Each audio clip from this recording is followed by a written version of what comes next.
Hi everyone, welcome back to my channel. This is Asma and today we are going to study about very important topic, that is set off and counterclaim under Civil Procedure Code 1908. एक plaintiff civil suit का process शुरू करता है जब वो एक plaint file करता है सिविल कोर्ट में, जो उस केस को एंटरटेन करने का जुरिस्डिक्शन रखता हो, अथॉरिटी रखता हो, उस कोर्ट में प्लेंटिफ सिविल सूट फाइल करता है। इस केस को आगे बढ़ाने के लिए और अपनी साइड रखने के लिए डिफेंडेंट को एक रिटर्न स्टेटमेंट फाइल करनी होती है। कुछ सिचुएशन में रिटर्न स्टेटमेंट के अंदर सेट ऑफ और काउंटर क्लेम भी शामिल होते हैं। अगर डिफेंडेंट के पास कोई काउंटर क्लेम है या वो सेट ऑफ करना चाहता है तो उसे ये रिटर्न स्टेटमेंट में क्रॉस क्लेम की तरह लिखना पड़ता है। इसके अलावा रिटर्न स्टेटमेंट जिसमें सेट ऑफ या काउंटर क्लेम हो उसे 30 दिन के अंदर फाइल करना होता है। मतलब जब भी प्लेंट फाइल होगी उसके 30 दिन के अंदर रिटर्न स्टेटमेंट जिसमें सेट ऑफ और काउंटर क्लेम मेंशन किया गया है उसे फाइल करना होता है। अब हम बेसिक मीनिंग देख लेते हैं सेट ऑफ का। जब प्लेंट रिकवरी ऑफ डेट से रिलेटेड होती है तो डिफेंडेंट रिटर्न स्टेटमेंट में सेट ऑफ क्लेम कर सकता है। मतलब सेट ऑफ जो है वो डेट रिकवरी के सिचुएशन में ही सेट ऑफ किया जा सकता है। सीपीसी 1908 में सेट ऑफ की कोई स्पेसिफिक डेफिनेशन नहीं दी गई है, लेकिन इसका कंसेप्ट जुडिशियल प्रेसिडेंस से डिराइव किया गया है। मतलब प्रीवियस जजमेंट से इसका मतलब ड्राइव किया गया है। अगर किसी डेट रिकवरी के केस में डिफेंडेंट के पास भी प्लेंटिफ के अगेंस्ट एक क्लेम हो, मतलब अगर डिफेंडेंट के कुछ पैसे प्लेंटिफ भी देना हो तो वो सेट ऑफ के ज़रिए अपना अमाउंट एडजस्ट कर सकता है। एग्जाम्पल, ए ने बी के अगेंस्ट एक केस फाइल किया जिसमें उसने क्लेम किया कि बी ने उससे 50,000 रुपीज़ बोरो किए हैं जो ड्यू हैं, अभी तक पे नहीं किए गए हैं।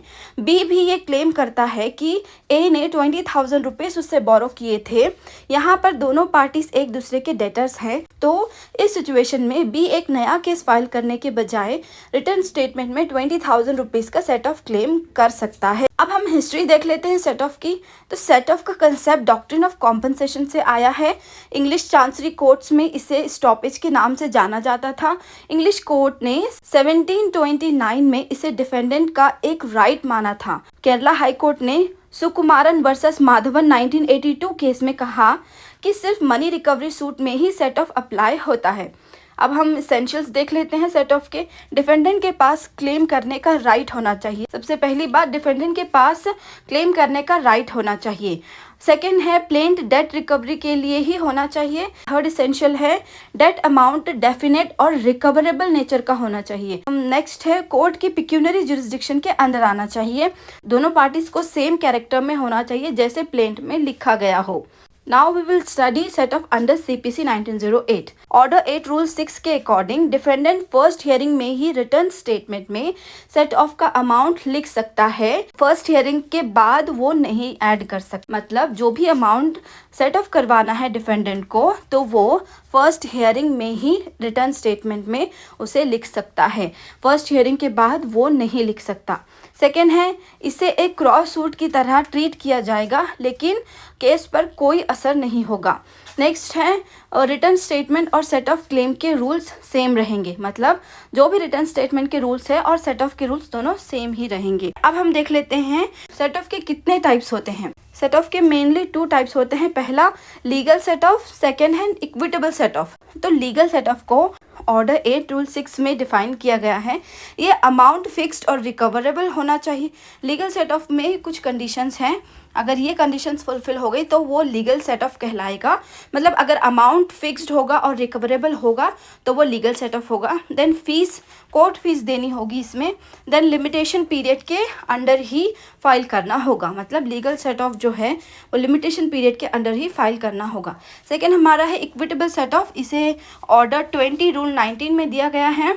ये इक्विटेबल सेट ऑफ जो है वो प्रिंसिपल ऑफ इक्विटी, जस्टिस और गुड कंसाइंस पर बेस्ड है। सेकंड, इंग्लिश लॉ के अंडर आता है ये और अनअसर्टेन अमाउंट के लिए क्लेम होता है। इक्विटेबल सेट ऑफ जो है वो सेम ट्रांजैक्शन या उस ट्रांजैक्शन से रिलेटेड होने चाहिए। इन the case of Maharashtra state farming corporation limited versus Belapur sugar and allied industries limited 2004 के केस में डिसाइड किया गया कि अमाउंट सेम ट्रांजैक्शन का होना चाहिए और टाइम बार्ड नहीं होना चाहिए और इसमें जो है कोर्ट फीस जो है ऑप्शनल होती है। अब हम बात करते हैं काउंटर क्लेम की। काउंटर क्लेम क्या होता है? Order 8 rule 6A to 6G CPC के अंडर आता है counter claim. 27th law commission report 1964 ने काउंटर क्लेम का कंसेप्ट रिकमेंड किया था। CPC अमेंडमेंट एक्ट 1976 में इसे इंक्लूड किया गया है। मतलब जो काउंटर क्लेम का कंसेप्ट है इसे अमेंडमेंट के जरिए ये इंक्लूड किया गया है CPC में। अब देखते हैं मेनली काउंटर क्लेम होता क्या है। प्लेंटिफ के क्लेम से अलग या प्लेंटिफ ने जो भी अपने क्लेम्स किए हैं प्लेंट में, तो उससे बिल्कुल अलग इंडिपेंडेंट क्लेम होता है काउंटर क्लेम। किसका? डिफेंडेंट का। डिफेंडेंट अपना क्लेम रिटर्न स्टेटमेंट के साथ फाइल कर सकता है।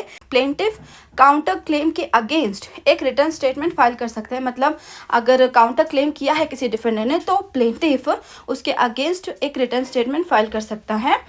In the case of Lakshmi Das versus Nana Bhai 1964 के केस में सुप्रीम कोर्ट ने काउंटर क्लेम को स्टैट्यूटरी राइट माना था। देन दिल्ली हाई कोर्ट ने gastric process engineering private limited versus Saipem 2009 case में काउंटर क्लेम को डिफेंडेंट के लिए एक वेपन माना था। अब हम देखते हैं पर्पस क्या है काउंटर क्लेम का।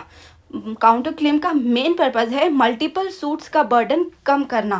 मतलब काउंटर क्लेम का मेन पर्पस है मल्टीपल सूट के बर्डन को डिक्रीज करना, कोर्ट का टाइम वेस्ट ना हो, to save the precious time of court, civil procedure को कन्वीनियंट बनाना और टाइमली ट्रायल को इंश्योर करना। अब हम देखते हैं कब काउंटर क्लेम फाइल किया जा सकता है। Time of filing counter claim.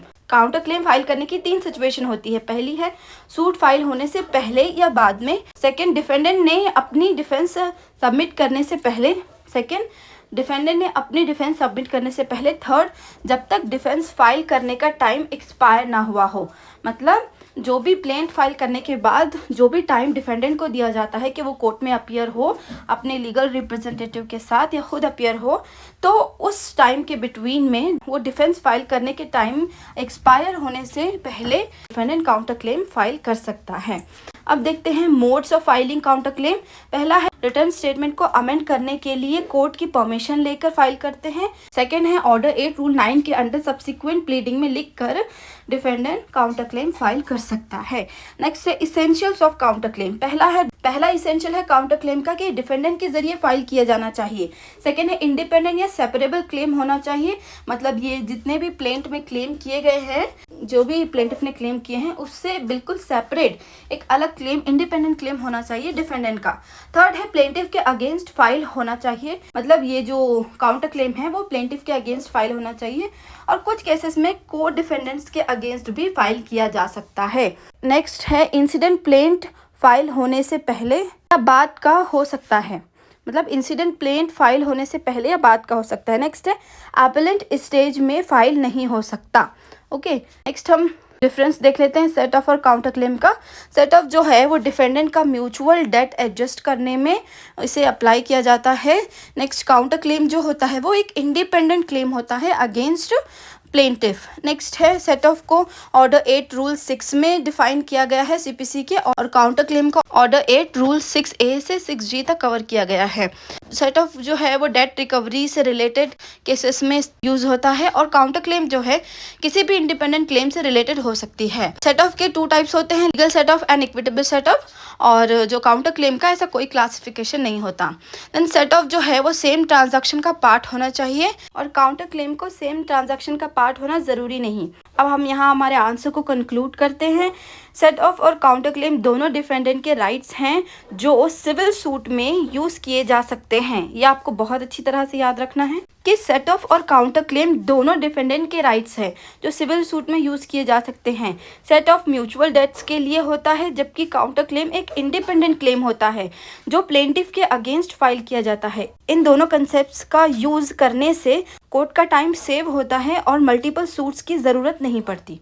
So this is our whole explanation about set off and counter claim under Civil Procedure Code 1908. I explained whole lecture in Hindi. Hope you understood well. If you understand my explanation, so please don't forget to like, share and subscribe to my channel. So that's it for today. We will meet in next video. Till then, keep watching my videos and all the best for your exams.